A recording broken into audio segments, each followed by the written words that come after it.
going on, guys? Cody from Motorcycle MD. In this video, we'll be unlocking a disastrous motor.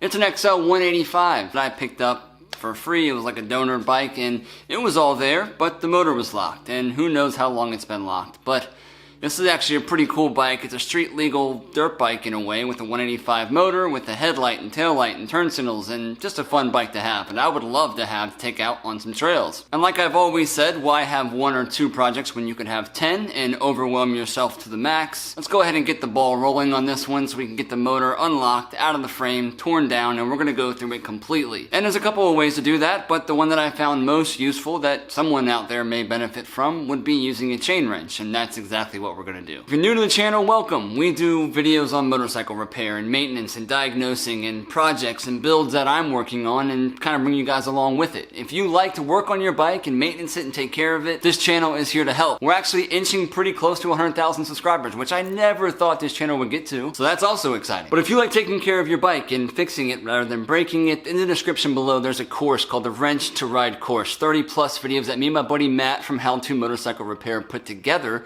to help show people who are new to bikes, old to bikes, and would just like to learn how to take care of it on a consistent basis, save some money doing it at the same time. That course is super helpful when it comes to that, and it's in the description, totally free. So let's see if we can't manhandle this thing and get this thing spinning. It's so much easier to work on a motor when it is spinning freely. If you buy a motorcycle with a locked motor and start taking the motor out and taking it all apart, good luck on getting things separated. It's just way easier to do it this way, and that would be the first step to hopefully bringing this thing back to life. God, I hope the motor is not destroyed.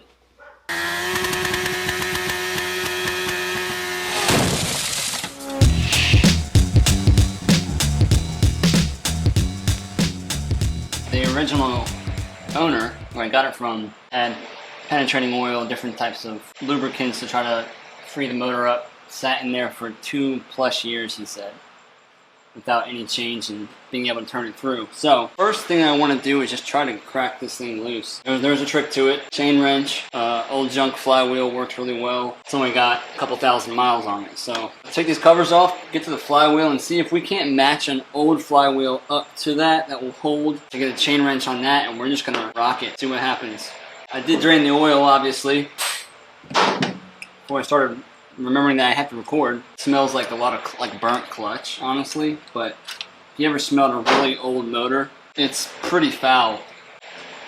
When it can smell like a sewer, honestly, and it kind of smells like that. This is not going to be a take the cylinder off, get the cylinder and piston done, and put it back together. I'm going down to the crank. We will be splitting this motor because there's going to be crud in the bottom of the motor, and I want the bike to last, obviously. I think it'll be a really fun bike to have. Has just enough power to be okay with someone on the passenger seat. It looks relatively unmolested. I mean, the tires, as far as we know, the rear tire is a Shinko.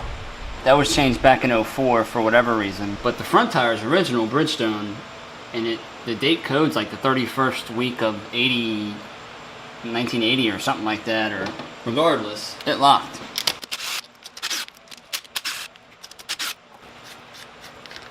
There is a bolt in there, so that's good. Little wire stay, cute. Let's see, we got, this is probably our neutral switch wire right here. These are kind of cool. Really simple design, so they have a little cover for the neutral switch wire.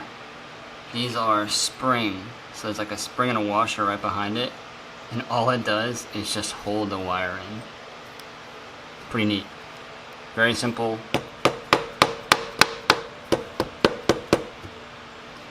Yeah, someone had this off. They don't give up that easy. Let's pull this stator wire out real quick. Magnetic pull. Prop that right off there.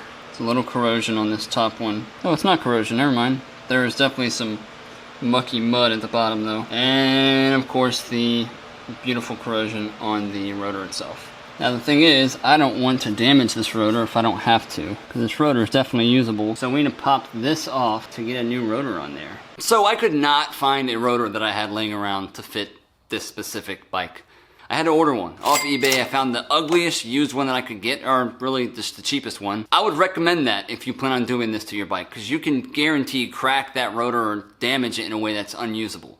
So find a cheap, ugly one that you don't want to use and just swap it out. That's the best advice I can give you. And I did borrow a chain wrench from a buddy of mine, but it was too small. I had to buy another one off Amazon. That was pretty cheap too. And in the process of working from my garage on motorcycles, I need to update my tools. So I just went ahead and bought a puller, even though I know I have one at work.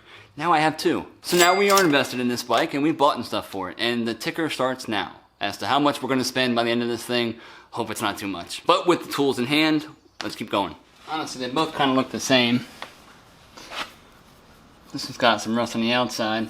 Don't really know which one's good and which one's not. So I will say that the bike's only got 2,100 miles on it. So because of that, I'm gonna keep this rotor that's on there. I'm gonna put the new one on. Got me a puller. This should thread right on. Hit up against the crankshaft. We can just smack this off.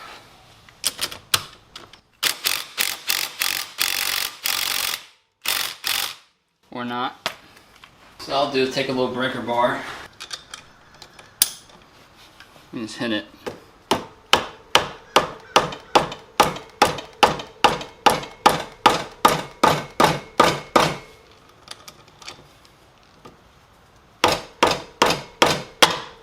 There it goes.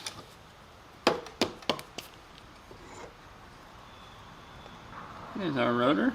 Doesn't look too rusted down there, which is good. We still have some life in our chain tensioner as well, which is cool. So we should have a key on there. I can still feel it. So we'll throw this one on there. Find that keyed spot. That's it right there. Put this bolt on, and we're just going to hit this a couple times. Okay. Now, it is time. This chain wrench is going to destroy this thing. Alright, so this chain wrench I got, it's kind of sucking. I do have an old piece of timing belt, which I like to keep around for various reasons. I want to see if I can't snake this thing around and get it to grab onto the timing belt. I'm waiting to break this motor loose. I'm not giving up that easy, buddy. So much so that I'm gonna do it on the ground. Alright, this is gonna be tricky. There you go. Come on, get all the way on there. Alright, let's get a bite on it. Come on. Ah. Alright. Let's see what we can do.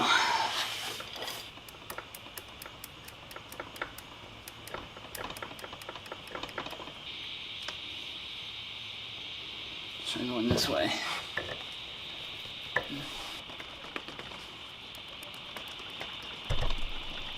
Whew, that's a lot of force. Where's my cheater bar at? Let me get a cheater bar on this. Are there timing marks on this? So the F is before the T, so the motor spins in this direction. Get my cheater bar on. Come on, baby. Spark plug out. Probably gonna shoot crap everywhere, honestly. If it does come loose, that's hypothetically speaking. Keep trying to rock this thing.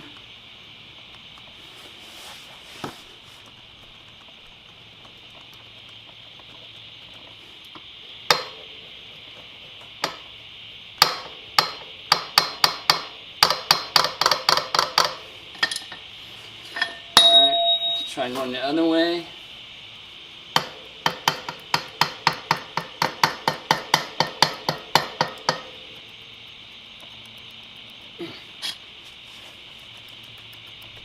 Okay, nothing.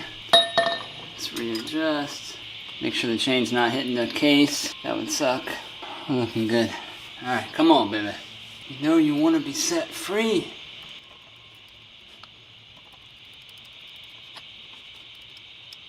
Uh-oh. Uh-oh. There it is. There it is.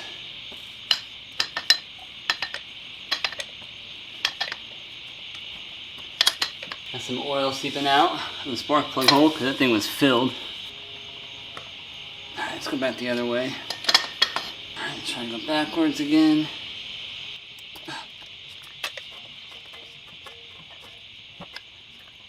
once you get up to the top, it's just puking out stuff out of the spark plug hole. Alright, so I should be able to rotate this thing a little bit. Well, the motor's broke free. We got rust and corrosion on both ends. Top and bottom is what it seems like of the cylinder, but the piston is free. So what I'm going to do is I'm going to set it in the location that there was more movement and just kind of set it right there for when I open the motor up. Make it a lot easier for me to do what I got to do. Well, that's good news, guys. I wanted the motor to be broken free, and that's what we got. I'd like to get to spin a full revolution. Right when it gets to the top, it ain't moving no more, which is okay. Might even be a bent valve for all I know. If the valve is stuck, hanging out, and that's rusted, and the piston's trying to bend that up, I'm just bending the valve, which is fine. Alright, so like I said, I'm going to set this back in a location that was free. Right here. I like that spot. Success! We'll throw this back on for now. And we can plan our attack another day. The motor is free. Stuff like that makes me feel like I accomplished something today. Our cover back on. Yeah, I'm pretty sure that this head's got a bent valve. Likely because of me. It's the only reason why I would stop like that at the top. Unless there's a bunch of crud, but honestly, I would have squished past it. I would have squished past it for sure. So we'll probably get some new intake and exhaust valves with it too. I think finding a good stock cylinder might be difficult. We'll see. I don't mind going oversized. Throw a Wiseco piston in there. The beginning to a very long and fun adventure with this bike. I'm excited. I'm a mess. Alright, so first goal is checked off. The motor is unlocked. It's rotational in 180 degrees maybe? But I don't want to push it. I don't want to damage anything too far beyond repair. So now the next thing is to rip this motor out and start taking it down. That way we know what to buy. I probably am going to need a cylinder, piston. I've looked online for a couple of different options, but you really just don't know until you see things going on. I don't know if I need new rockers, new camshaft, valves, head, who knows? We gotta find out, we gotta visually inspect these type of things, and that's what we'll do. In the next couple of videos, I'll probably break up some stuff in between with the other builds, but this is what we're gonna continue to do until this bike is in a position where it's rideable. And I've been saying that forever on the other bikes too, but this one, I just really want to get going. And we'll keep sprinkling different videos. We still have the 350, like I said in the beginning of this video, as well as the KZ. That one's definitely going to be done this year. So we'll just keep sprinkling all of these different projects that I have going on so I can feel extremely overwhelmed, but keep providing content the best way that I know how. So, if you enjoy this video, again, subscribe to the channel. And don't forget to pick up that free course, Cody from Motorcycle MD, bringing you guys some quality tips and tricks for your next build or your daily rider. See you next time. Later.